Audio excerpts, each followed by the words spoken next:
is a special edition of Primetime Thursday. Peter Jennings reporting.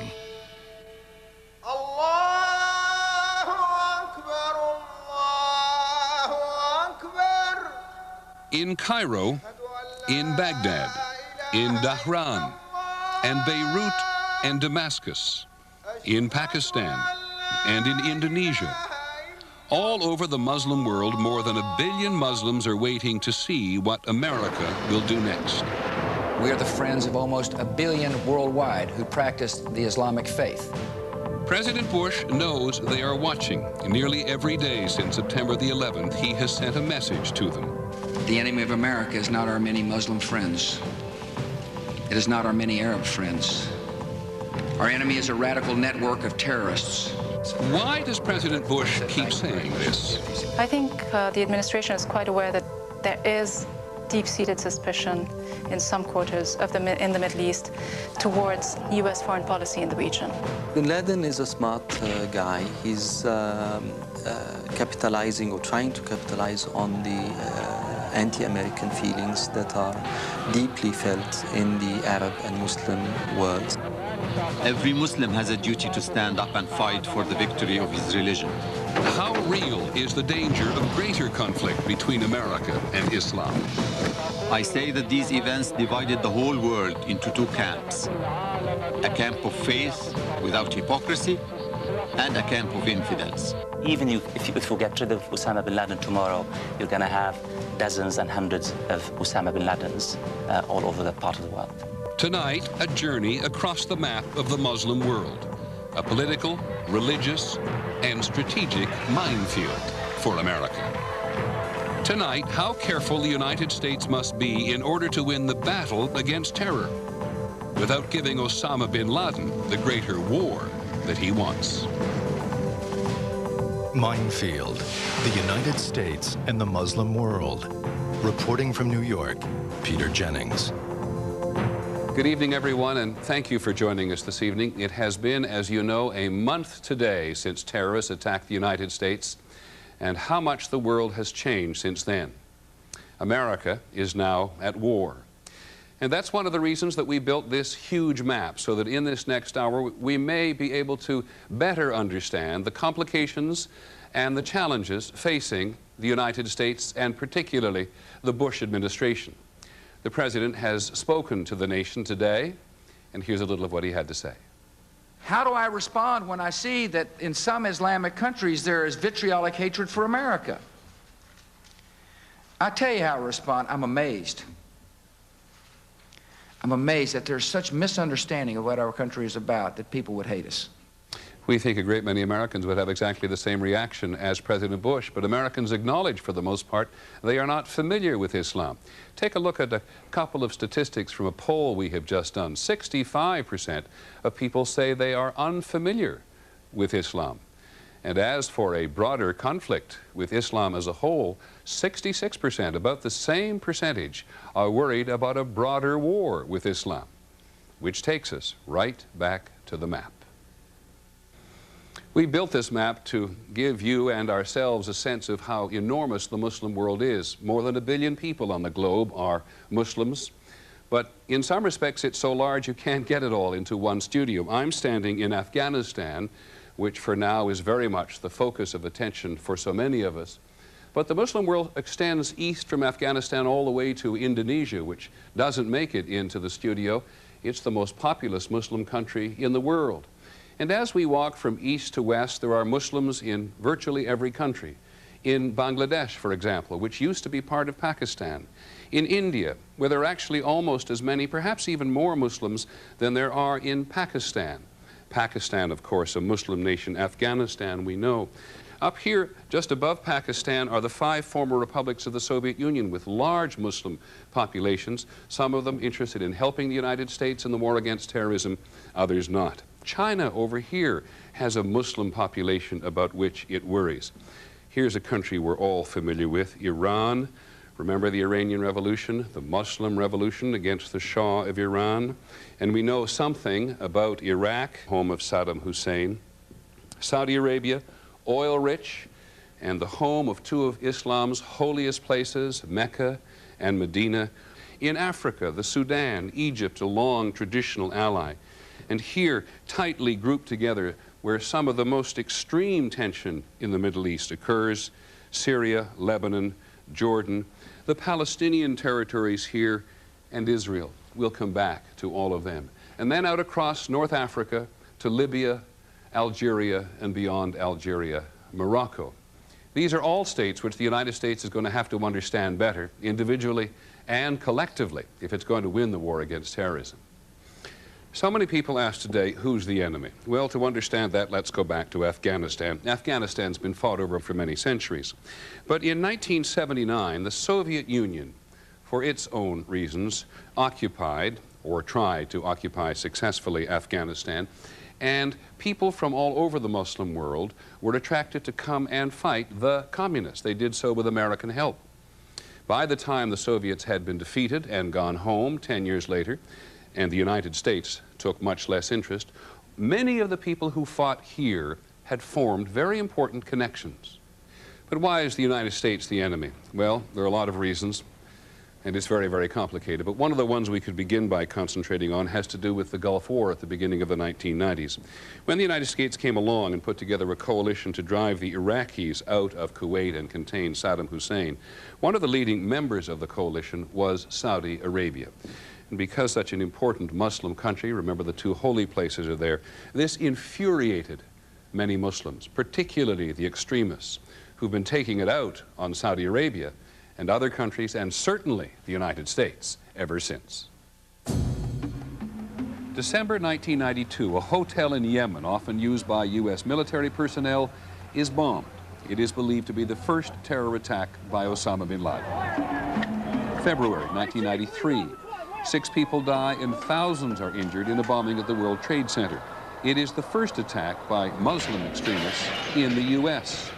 14 people are convicted in connection with the bombing, including Sheikh Omar Abdul Rahman, the blind Egyptian cleric who bin Laden and others have long regarded as an inspiration. December 1994, French commandos disrupt Algerian hijackers' plans to crash an airplane into the Eiffel Tower. The hijackers, the armed Islamic group, are credited with terrorist activities in Europe and Algeria. They are now linked to bin Laden's network.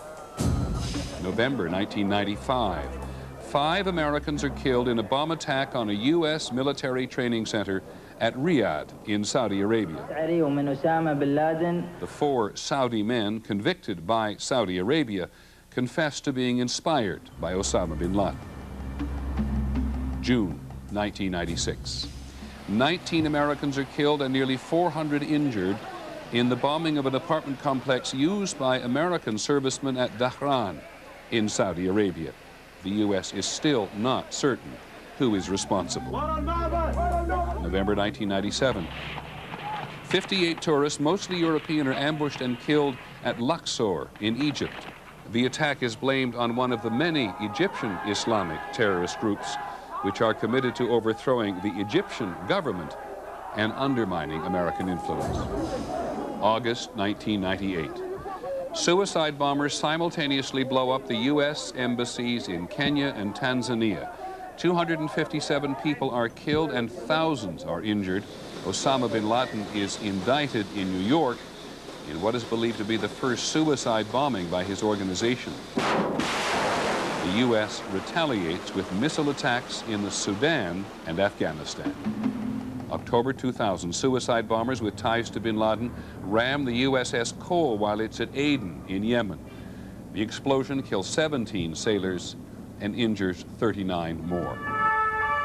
For all these attacks by Muslim extremists, there are nearly as many attacks that were prevented by law enforcement. A plan to blow up a dozen airliners over the Pacific, an attempt to bomb the New York City subway and the Los Angeles airport, plots to blow up U.S. embassies in Egypt, India, and Italy, and plans to bomb U.S. targets in Jordan, Kuwait, and Yemen, all intercepted before they could happen. And then September the 11th, 2001. Since the 11th, there have been arrests made in 16 countries on 4 continents. In the United States alone, more than 600 people have been detained or arrested. When we come back, we'll take a closer look at Islam today. In the last month, you've probably heard a great deal about the Bush administration's attempt to put together an international coalition against terrorism. There are huge challenges and there are clearly some opportunities, but let me give you some isolated examples by looking at the map.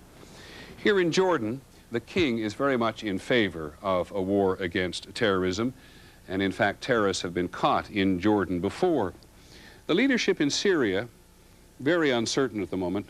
The United States would love to have access to the intelligence files in Syria because it would tell them probably a lot about terrorism in the region. But Syria is still on the list of those countries which the United States says supports terrorism. And by the way, Jordan and Syria have no love for each other either. We'll get back to Egypt a little later in the broadcast. There have been some changes in the Sudan. Osama bin Laden used to operate out of Sudan, but the Sudanese kicked him out. The United States and Sudan have cooperated a little more in the last year, though Sudan is still on the list of those states which the United States says sponsor terrorism. But it may be that Sudan is beginning to emerge from its isolated and violent past. And of course, it's one thing to have the leadership in these countries on your side, and another to figure out what it is that the people want.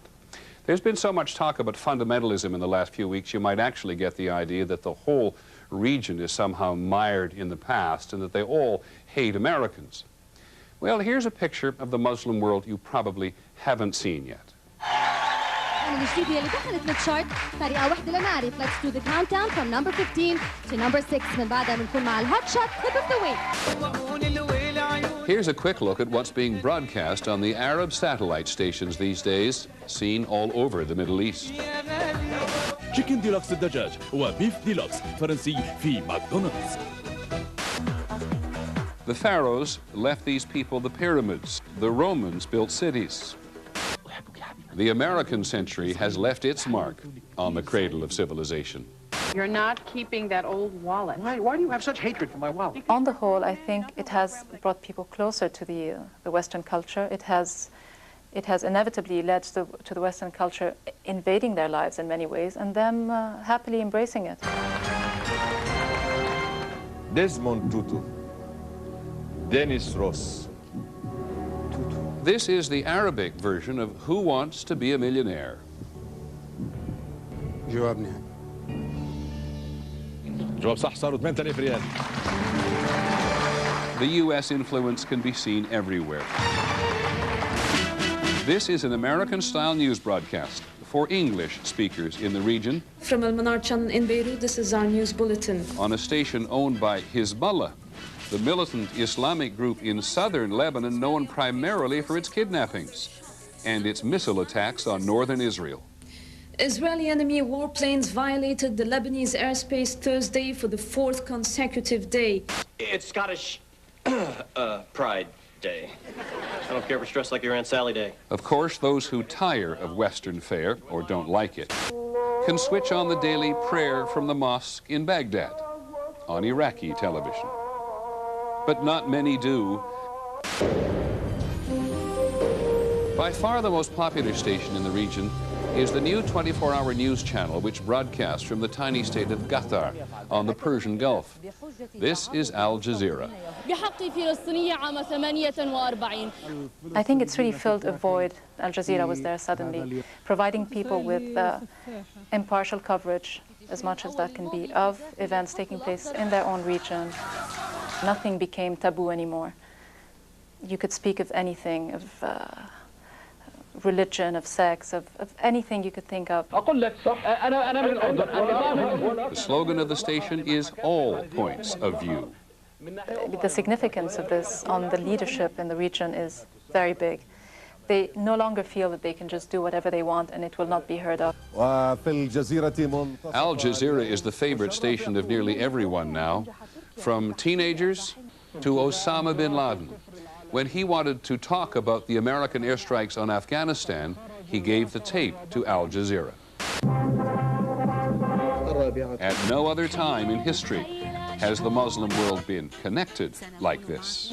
لكن للأسف يا شباب حان الوقت أقول لكم باي باي. As you travel across this huge swath of the Muslim world, through Iran, down into Iraq, Saudi Arabia, Yemen, Oman, come up here to Jordan, Syria, and Lebanon, you find any number of people who have tremendous affection for the United States and admiration, too, who in many cases, if they can, send their children to come and be educated in the United States. They, as Muslims, wish to participate in everything that the 21st century has to offer. But they also have one other thing very much in common. That is a deep antipathy towards the United States for what they regard as its support of Israel in Israel's conflict with the Palestinians. Now, Israel has had more than its share of terrorism, more than its share of suicide bombers. But this conflict between Israel and the Palestinians is something that Osama bin Laden does everything he can to take advantage of. In the last year, the fighting between the Palestinians and the Israelis has left nearly 200 Israelis and almost 700 Palestinians dead. We're not even aware in the United States of the magnitude of the suffering on the Palestinian side, although we understand and sympathize, of course, with the suffering on the Israeli side, which is much more familiar to us. And it's the impression of indifference to the loss of life by Arabs that has turned many from being warm friends into being, if not enemies, at least skeptics about the United States. The Israelis believe they're defending themselves against terrorism. From a Muslim point of view, the damage and death inflicted by the Israelis on Palestinians only fuels the anger at America. People say, listen, Israel would not be able to do what it does without America's military and political support. People argue, and this is, I mean, the dominant consensus in the region, regardless of whether they're Islamists or liberals or conservatives or even Christians for that matter. People say that Israeli Prime Minister Ariel Sharon would not be able to really brutally crack against Palestinians if it's not, or if it was not for the green light from Washington. The Bush administration in particular has kept a hands-off attitude. It has largely let Israel do what it has wanted. But since September the 11th, the Bush administration has suddenly become more active. This has already resulted in a meeting between the Israeli Foreign Minister, Shimon Peres, and Yasser Arafat. A number of Gulf leaders and officials called President Bush to say, finally, you get it. You understand just how serious this is and how this has to be a top priority. We need you to be active and to cool this down for our own stability. Osama bin Laden would love for his words to incite massive street demonstrations like this one in the Palestinian territory of Gaza on Monday.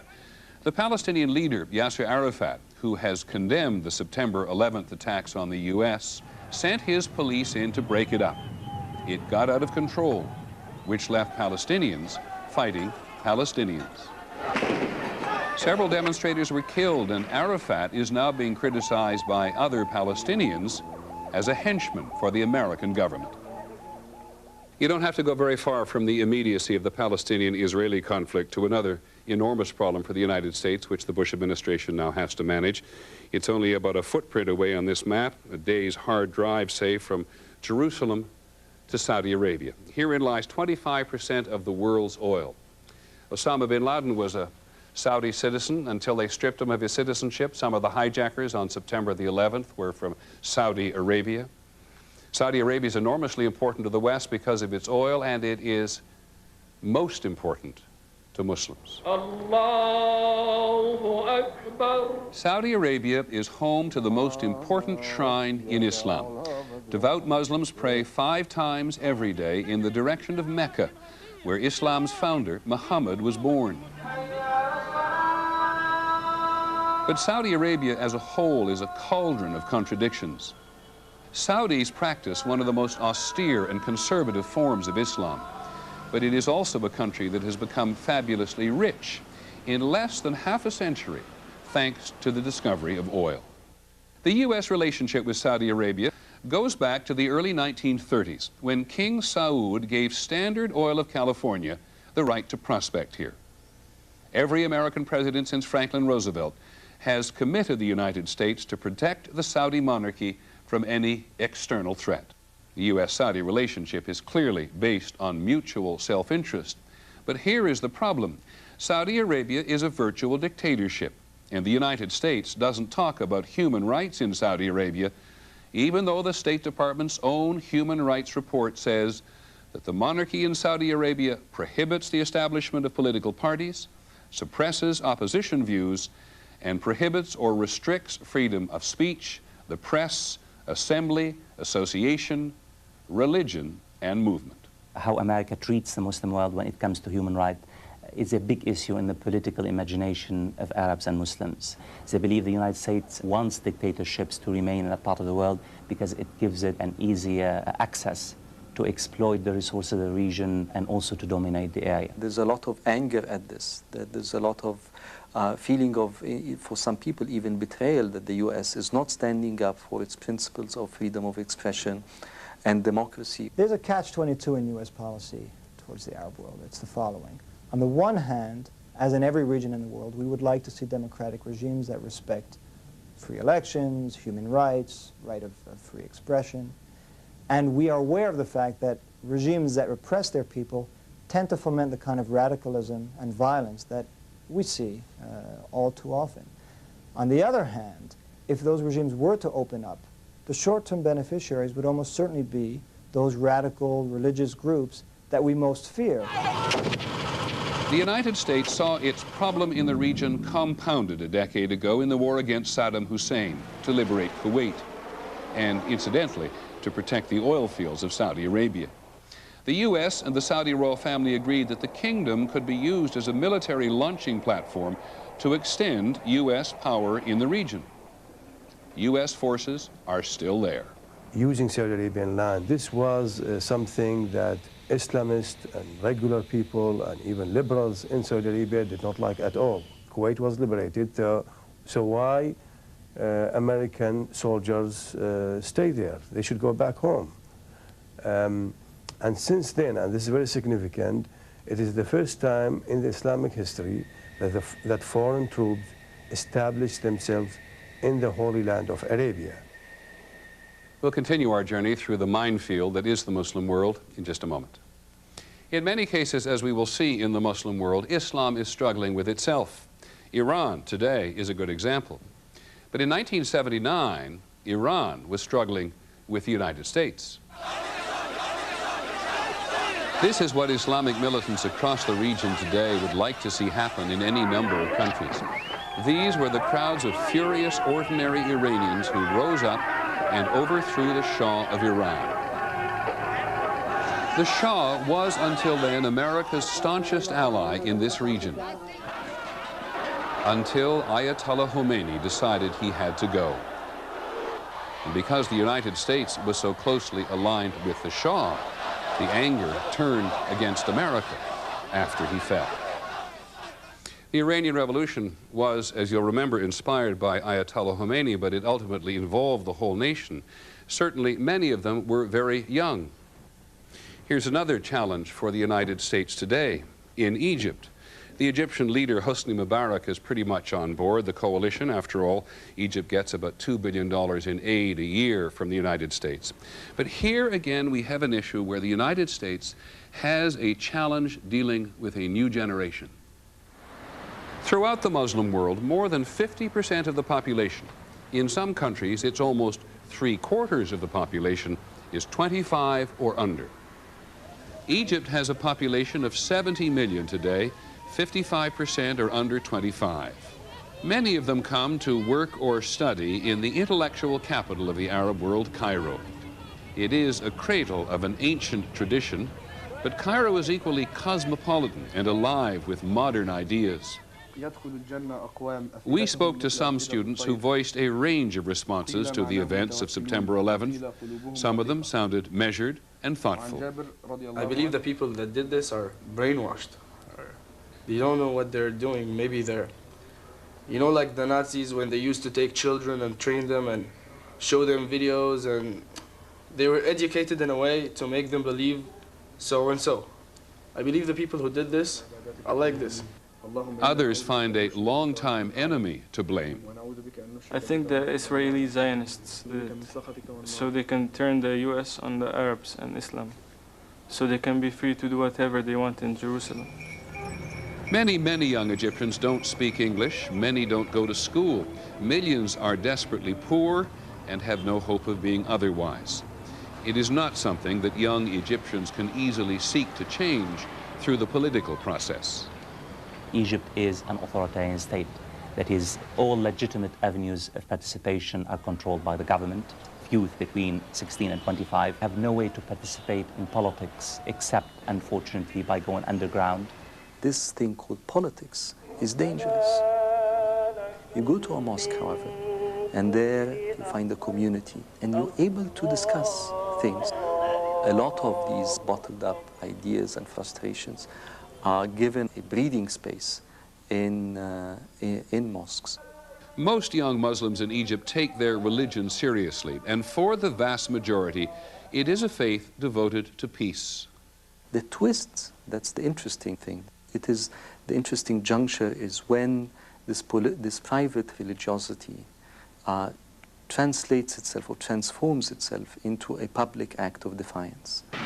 Egypt's recent history proves once again that Islam and politics can be a dangerous mix. In 1981, Egypt's President Anwar Sadat was assassinated by members of the Egyptian Islamic Jihad. 20 years later, that militant Islamic group's leader works with Osama bin Laden. If you look at the history of some of the Egyptian perpetrators, you realize that some of them started as social activists in Egyptian universities. And the question is, what happened? How did the change really came about between social activism and then really, mass murderers? It's the perception that somehow there is no politics in Egypt. At the end of the day, Osama bin Laden and the militant Islamists care more about the political agenda than about Islam. Islam is being used and abused to really accomplish certain political goals. Throughout the 1980s and the 90s, Egyptian Islamic Jihad and its rivals waged war on the regime of Sadat's successor, Hosni Mubarak. Nearly 3,000 Egyptians and scores of foreign tourists were killed before the extremists were driven from the country. Today, there are more than 15,000 political prisoners in Egyptian jails, many of them militant Muslims. When the Egyptian Jihad and the Islamist groups were defeated by the Egyptian government by the end of the 1990s, some of them, like Ayman Zawahiri was one of the most trusted lieutenants of Osama bin Laden, they turned their attention from the local scene into the international scene. And indirectly, the Egyptian government, by doing what it's doing, it really has exported its own problem to the external environment. The Islamists turned their attention against Western targets and American in particular, because it's very easy to mobilize and to recruit foot soldiers against American interests. Egyptians are imbued with the culture of Islam, but very aware of the rights they are denied. If they continue to be denied a voice in their own society, the question is not where they will be tomorrow, but where will they be several years from now. When our broadcast continues, the United States and troubled Pakistan. Terrorism which the United States is trying to put together, there is simply no more important country at the moment than Pakistan, and the map tells the story. Pakistan right next door to Afghanistan, and a longtime supporter of the Taliban. Pakistan came into being as an independent country in the late 1940s after extraordinary turmoil and bloodshed between Hindus and Muslims, which of course involved India. The Hindu population which lived here fled to India. Much of the Muslim population in India fled to Pakistan. The violence was unbelievable. More than 1 million people were killed. Ever since that first convulsion between India and Pakistan, Pakistan has been an extraordinarily vulnerable nation.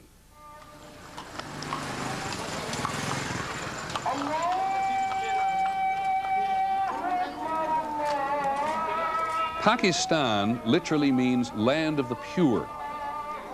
But in the more than 50 years since it was founded, the dream of a republic where Islam would thrive in all of its parts has not been realized. This latest crisis exposes Pakistan's many weaknesses, and the demonstrations we have seen are only a hint of the danger this country confronts. There's enormous disillusionment here, largely because the elite here has come into power, elected into power, and then ripped off the state. Enormous corruption, enormous incompetence, enormous economic decline. Even before all this happened, Pakistan was beset with really grave difficulties. It's essentially bankrupt economically. Its system of government has repeatedly failed. The army is really the only institution in the country that commands any respect, and even that is suspect. This is a country where many of the schools are run by Islamic fundamentalists, where the most respected institution is the military, increasingly filled with Islamic extremists, and where the current president got his job after the last prime minister tried to have him killed. In the past 25 years, Pakistanis have lived through 2 military coups, 2 prime ministers convicted of corruption, another prime minister hanged, and a military dictator killed in a mysterious plane crash. Pakistanis have great reason to distrust those in power. The main deniers of opportunity and privilege around the world in underdeveloped societies have been the local elites, who just raped and ravished and stole from their country until there was nothing left. And that's really the case in Pakistan today. There's nothing left to steal. A third of the population lives in poverty. Even more lack access to health care or clean drinking water. Government funding for education has virtually ceased. And nearly half of Pakistanis, roughly 56 million people, are under the age of 15. 2% of the national budget goes to education. The public education system in Pakistan has collapsed. And so the madrasas, the religious seminaries, funded by Saudi Arabia primarily, are taking up that slack. They're producing a breed of students who have no training, who have no skills in anything that is required in a modern society. They learn the Quran, they learn the Sharia, they learn things that are appropriate to the 11th century, but not what's needed for the 20th. In the military, too, the effects of so much failure are beginning to show. Over the years, the nature of the officer corps has changed, reflecting the changes in Pakistani society itself. The new wave of young Pakistani soldiers has been encouraged to believe a more militant version of Islam. And because the military has so much power, division in the army threatens Pakistan as a whole. We tried to bring moderation. General Musharraf knows better than anyone that in the military, the Inter-Services Intelligence, the ISI, represents the greatest danger.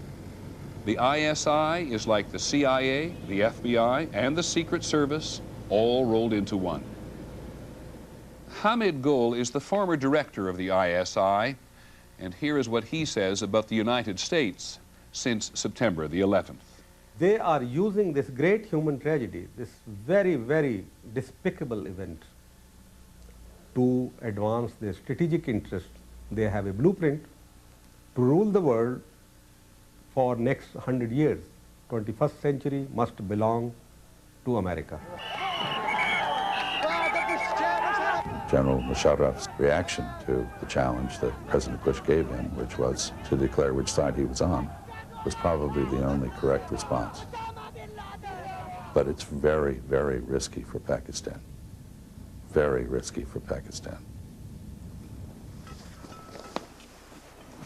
And perhaps you wonder what these pictures have to do with the story. This is trouble on the other side of Pakistan, high in the Himalayas, in a land called Kashmir. For 55 years, Pakistan has been engaged in a battle with India over this disputed region. Pakistanis believe that the largely Muslim population here should be a natural part of the Muslim homeland. And whenever Pakistan's General Musharraf needs to rally his nation, he doesn't turn to Afghanistan. He talks about India and the fight over Kashmir. Allahu Akbar. Allahu Akbar. Incidentally, whatever's been happening in Afghanistan, the violence in Kashmir has continued. In all these years, India and Pakistan have never been able to resolve their differences about this very small piece of territory. Why should we worry about that? Because Pakistan and India both have nuclear weapons. Peter Jennings' reporting continues. We said at the beginning that Afghanistan has been beset by war for much of the last century. It was sometimes known as the graveyard of empires. But why the United States and Afghanistan? After all, the United States helped the Afghans expel the Soviet Union from here. And there were certainly no Afghanis in the attacks on the United States on September the 11th. Part of the answer, of course, is Osama bin Laden. For Osama bin Laden, Afghanistan may have been the only place left to go. The roughness of the terrain and the weakness of the government made it a place where he could operate freely. Bin Laden and Al-Qaeda are based in Afghanistan because the world forgot about Afghanistan. Afghanistan is not a government. It's not a state. It's a territory that has become the ground for schemes in movements that have nothing to do with the identity, the aspirations, or the rights of the Afghans. For several hundred years, Afghanistan has been a strategic battleground for foreign powers. Even today, as Afghanistan unravels, the foreigners are maneuvering to take advantage. The Taliban has held on to power in part through its alliance with Osama bin Laden, clearly the most powerful foreigner in Afghanistan. The Taliban have become increasingly dependent on bin Laden. The more they have been isolated from, the world and all the rest of it, bin Laden has provided them funding. He's provided them fighters, many Arabs. He's provided them contacts with the outside world of Islamic radicalism. This network of bin Laden has also been an economic network for the Taliban. They've provided enormous assets for the Taliban. Bin Laden's troops are largely Arabs and other outsiders with no interest in Afghanistan itself. But from the beginning, the real source of the Taliban's power has been Pakistan. The Taliban are not just an Afghan organization. The Taliban are an international Afghan-Pakistani organization. They have received military assistance, military training from the Pakistani military and intelligence services. There are Pakistani military advisors who play key roles in their planning activities, and according to many intelligence organizations, Pakistani regular troops have also come into Afghanistan to fight for the Taliban in key offensives. Pakistan has always wanted a sympathetic government in neighboring Afghanistan, preferably one they could control. They already have a hostile neighbor to their east in India. And so Pakistan backed the Taliban. The Taliban also got support from Saudi Arabia, which saw in the Taliban a movement that would enforce Islamic law as strictly as the Saudis did. Many of the Taliban leaders studied in religious schools paid for by Saudi money. Saudi royal family stopped giving money a few years ago when the Taliban became too friendly with Osama bin Laden. But Taliban soldiers can still be seen speeding through the Afghan desert in pickup trucks that were a gift from their friends in Saudi Arabia. The Saudis were also trying to counter the influence of their traditional rival Iran, which borders Afghanistan to the west. The Iranians object to the Taliban's persecution of Shiite Muslims, which the Iranians are. Iran has given money and weapons to Shiites in western Afghanistan to fight the Taliban. Iran nearly invaded Afghanistan, and Iran nearly went to war against Afghanistan in 1998 because Iran's version of Islam is diametrically opposed to the Taliban's version of Islam. Iran does not want to see the Taliban government survive. The Russians have been supporting one faction or another in the civil war ever since the Soviet troops retreated from Afghanistan in 1989. They are also looking to back a winner. At the moment, Russia is inclined towards the Northern Alliance. When India supports the Northern Alliance too, it hopes the Northern Alliance will keep India's traditional enemy, Pakistan, off balance. And in case you thought there was no one left to get involved, don't forget China. The Chinese share a short border with northeast Afghanistan and have their own Muslim problem. China doesn't want its Muslims further infected by the Taliban's extremism. All of which leaves the United States trying to decide which faction to support in this fevered environment. The Northern Alliance is a questionable choice. Most of its leaders have a history of opportunism and brutality that makes them unlikely to win any popular support outside their own ethnic groups. Whatever the United States hopes to accomplish, the regional and ethnic and religious rivalries and the foreigners that have supported them have made Afghanistan a minefield all of its own. America may find that these divisions are the greatest obstacle to a lasting peace. So perhaps our greatest contribution could be to keep other regional players out, to keep them from exercising too heavy a hand. The United States cannot rebuild Afghanistan, but as hopeless as it is, it's come to a level of hopelessness that allows hope. You're rebuilding from zero. And if the world community could get behind an effort after the Taliban's gone to help create a better rule of law Afghanistan, fundamentalist perhaps, but not extremist, not terrorist, where the people do have some self-determination, it would be a tremendous boon to the world because this whole region needs a success story. This whole region does indeed need a success story. The trouble is that so many people define it in different ways. We'll have some final thoughts in a moment.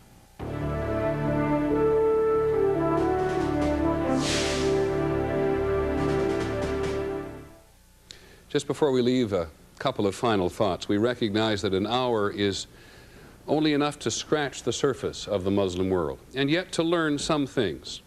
To understand that the majority of Muslims in no way tolerate what Osama bin Laden has done. To understand, too, that there's an accumulation of resentment about the United States and a deep desire on behalf of all Muslims that the United States would understand them better. A recognition, too, perhaps, that Islam is unsettled by the rush of modernity which marks the end of the 20th and the beginning of the 21st century. And yet we also learn and recognize how many Muslims wish to take a greater part and enjoy the benefits of a more modern life. Challenges for the Bush administration, without question. Challenges for all of us. I'm Peter Jennings. Thank you for joining us. Good night.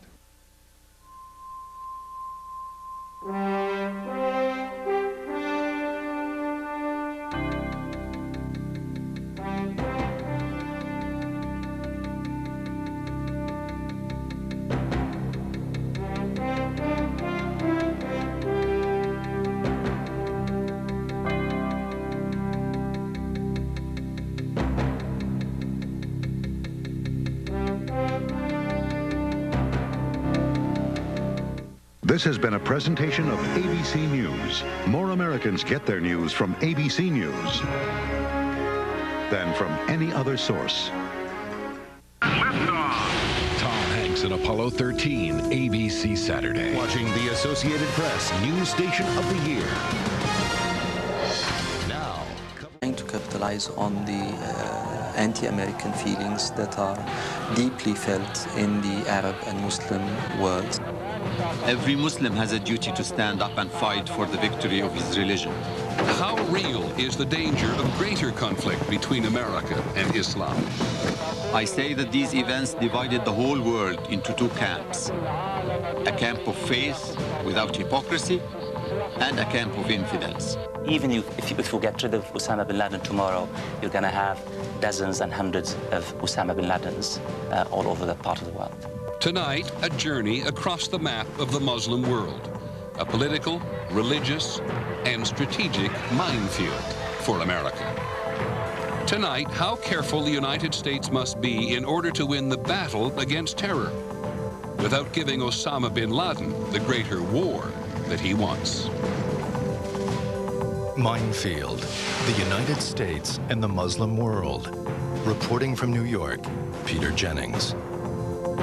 Good evening, everyone, and thank you for joining us this evening. It has been, as you know, a month today since terrorists attacked the United States. This is a special edition of Primetime Thursday.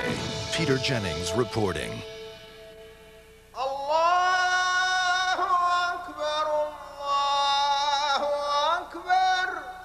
In Cairo, in Baghdad, in Dhahran, and Beirut and Damascus, in Pakistan, and in Indonesia.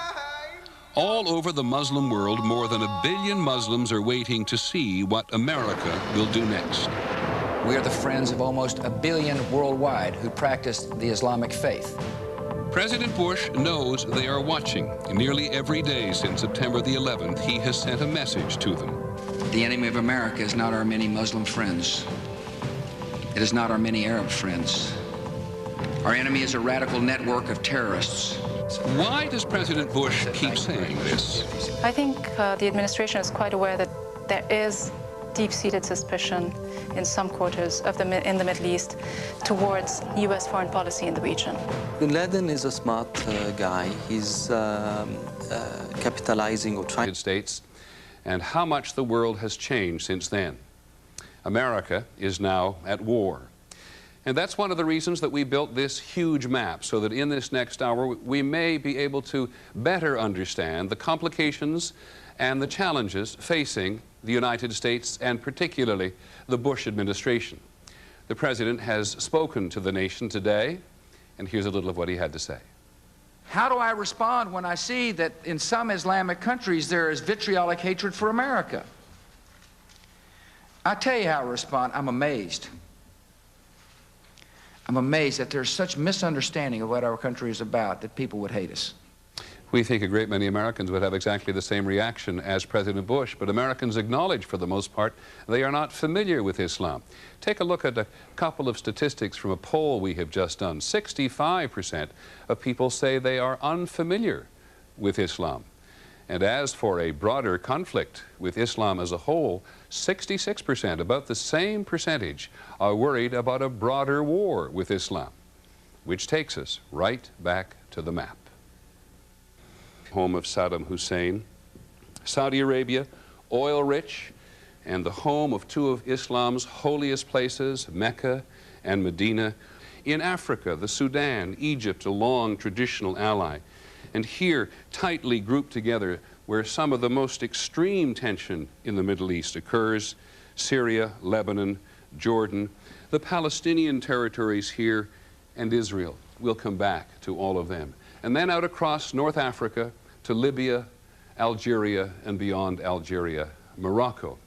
These are all states which the United States is going to have to understand better, individually and collectively, if it's going to win the war against terrorism. So many people ask today, who's the enemy? Well, to understand that, let's go back to Afghanistan. Afghanistan's been fought over for many centuries.